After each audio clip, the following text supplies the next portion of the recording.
Golda, Ninong!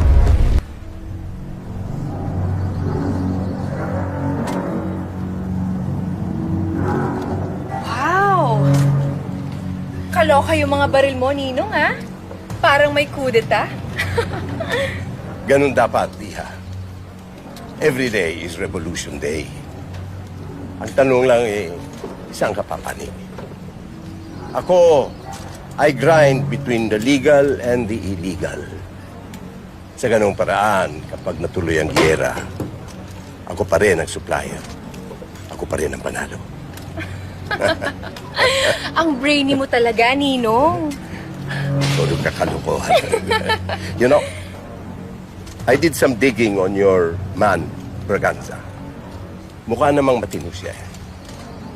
Come on, Ninong. Siyempre, hindi naman ako magpapakilala ng mga palpak na kliyente sa'yo.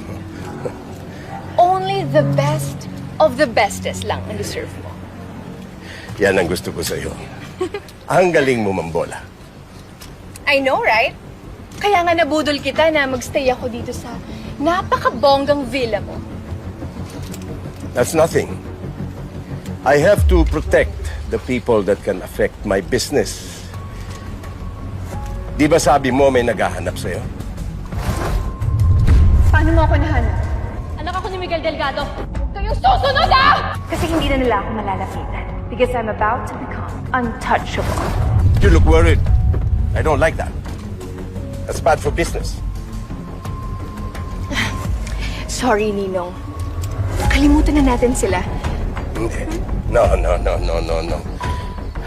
Dapat tapusin ang problema bago pa lumaki. Tell me who they are. I will have my men finish them.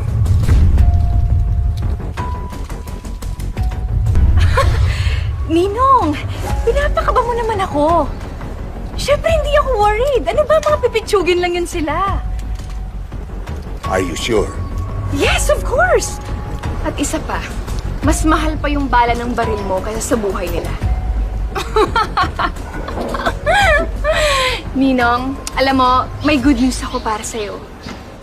I am 99% sure na mafa-fast track ko yung deal mo with Braganza. Good.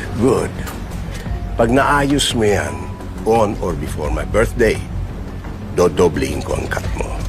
Talaga, Ninong?